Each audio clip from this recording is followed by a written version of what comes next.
सरकार, राज्य की सरकार का निर्देश है कि घटना घटे तो एफआईआर मत कीजिए। अगर एफआईआर करते हैं तो उसका जो रिकॉर्ड्स होता है, नेशनल रिकॉर्ड, उसमें आप दाखिल नहीं करवाइए। इसलिए आपराधिक मुकदमा चीज़ें बढ़ते चली जा रही हैं। हर आदमी आज असुरक्षित है, सहमा हुआ है। और मैं कह सकता हूँ ये जंगल राज है, जंगल राज। पूरी तरह से कानून व्यवस्था चौपट है और थाने की बिक्री हो रही है, नीलामी हो रही है। जहां पर कोयला का क्षेत्र है उस थाने की कीमत की नीलामी की कीमत पड़ी। जहां पर बालू का व्यापार हो रहा है, अवैध व्यापार, वहां पर थानों की नीलामी की कीमत बढ़ेगी। अब तो झारखंड में एक बड़ी अच्छी कहावत चल रही है कि आम आदमी जिस प्रकार से अपने मोबाइल में रिचार्ज कराता है, अब यहाँ पर सरकारी पदाधिकारियों को हर महीने रिचार्ज कराने के पैसे पहुँचाने पड़ते हैं रांची में। तो रिचार्ज सिस्टम है यहाँ। इसलिए पूरी तरह से राज्य की राजनीतिक स्थितियों के बारे में, विकास की शून्यता के बारे में, हमारे कालखंड में हमारे राज्य की सरकार जब थी, यहाँ पर रघुवर दास की सरकार थी, बाबूलाल मरांडी की सरकार थी, अर्जुन मुंडा की सरकार थी, उस वक्त विकास की गाथा लिखी जा रही।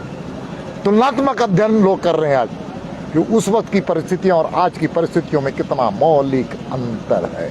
चलिए ना, मेरी आवाज़ कमज़ोर नहीं है, मेरी आवाज़ गूंजेगी झारखंड में। छोड़िए, बहुत बहुत धन्यवाद सभी पत्रकार बंधुओं। करना चाहता हूँ, अभिनंदन करना चाहता हूँ। 2 दिनों से आप लगातार भारतीय जनता पार्टी की प्रदेश कार्य समिति के कार्रवाई का आप कवरेज कर रहे थे। हम जानते हैं कि 23 और 24 देवघर में प्रदेश कार्य समिति की बैठक आहूत की गई थी, संपन्न होने की दिशा में अग्रसर है। और 23 तारीख हमारे लिए स्थान देवघर हमारे लिए बहुत महत्वपूर्ण, जहाँ शिव और शक्ति का स्थल है। स्वामी विवेकानंद का आगमन और यहाँ पर आध्यात्मिक चीज़ों का वो संग्रह करके दुनिया के अंदर संदेश देने का काम स्वामी विवेकानंद ने किया। यहाँ पर महात्मा गांधी आकर के देश की आज़ादी के लिए एक नई ऊर्जा लेने का काम किया था। और ये स्थान शिव और शक्ति का पवित्र स्थल है।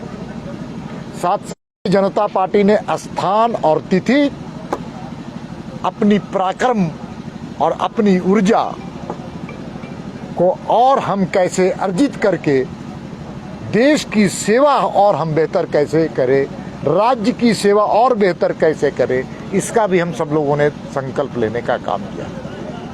हम सबको जानते हैं कि 2 दिन में 8 सत्र यहाँ पर पूरी तरह से चला है।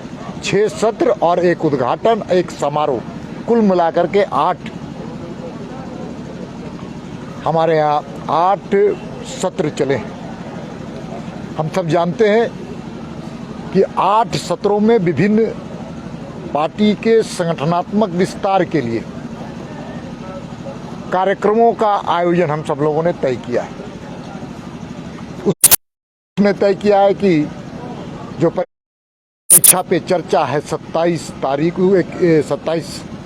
जनवरी को प्रधानमंत्री जी संवाद करेंगे नौजवानों से, छात्रों से, अभिभावकों से, परीक्षार्थियों से।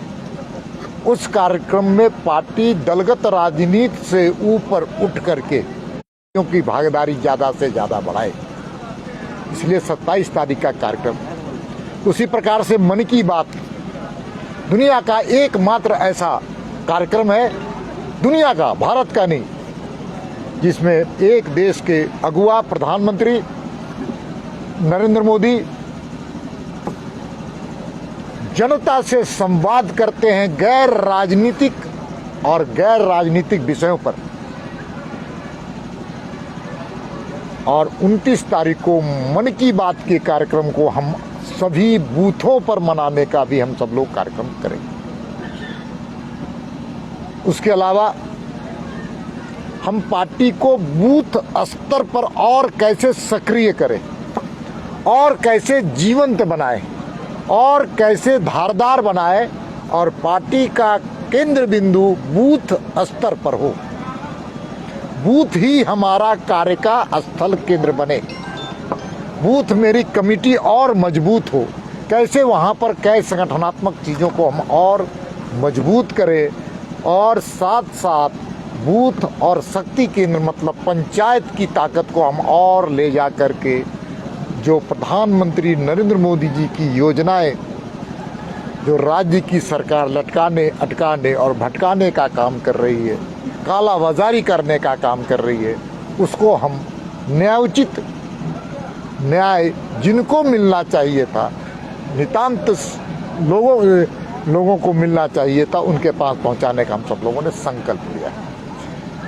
हम लोगों ने राजनीतिक प्रस्ताव में पूरी तरह से केंद्र सरकार की योजनाओं को जनता की जन कल्याणकारी योजना, सेवा, सुशासन और गरीब कल्याण के प्रति समर्पित मोदी सरकार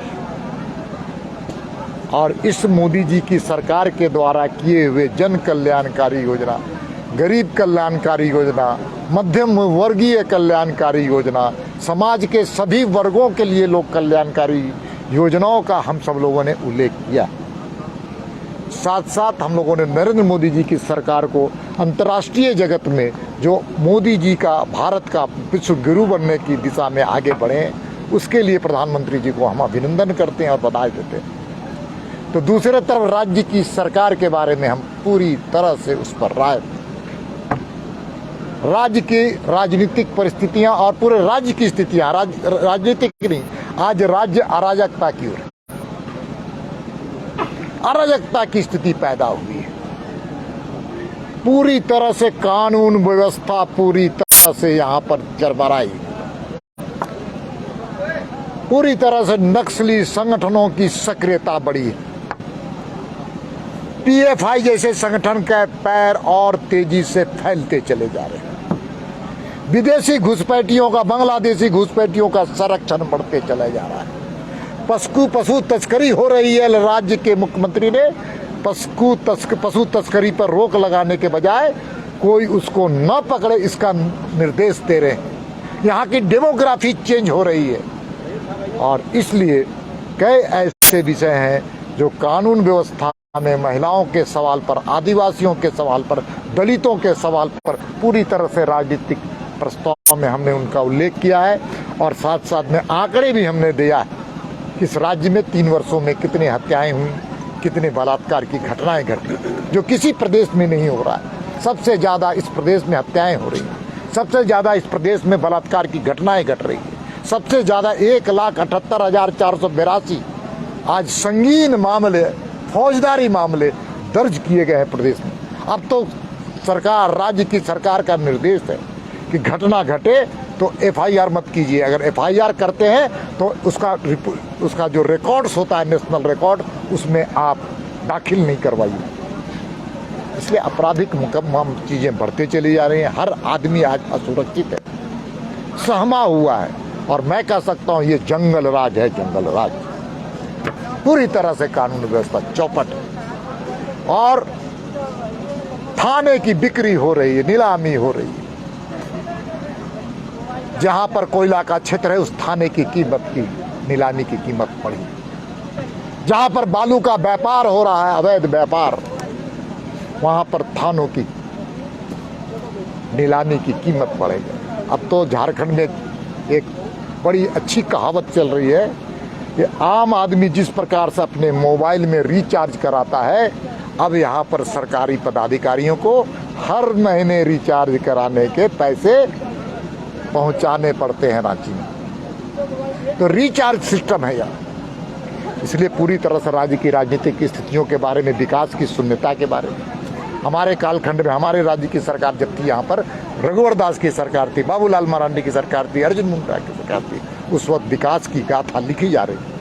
तुलनात्मक अध्ययन लोग कर रहे हैं आज कि उस वक्त की परिस्थितियां और आज की परिस्थितियों में कितना मौलिक अंतर है। सड़कें जर्जर हो चुकी हैं। केंद्र सरकार के ग्रामीण सड़कों की जो योजनाएं, उसमें राज्य की सरकार अब लेना नहीं चाहती। जो केंद्र सरकार की योजनाएं आती है उसको कहता है कि आप इसको छोड़ दीजिए। अब उसी तरह से प्रधानमंत्री ग्राम सड़क योजना का 119 किलोमीटर इस राज्य की सरकार ने स्वयं कटौती कर दी।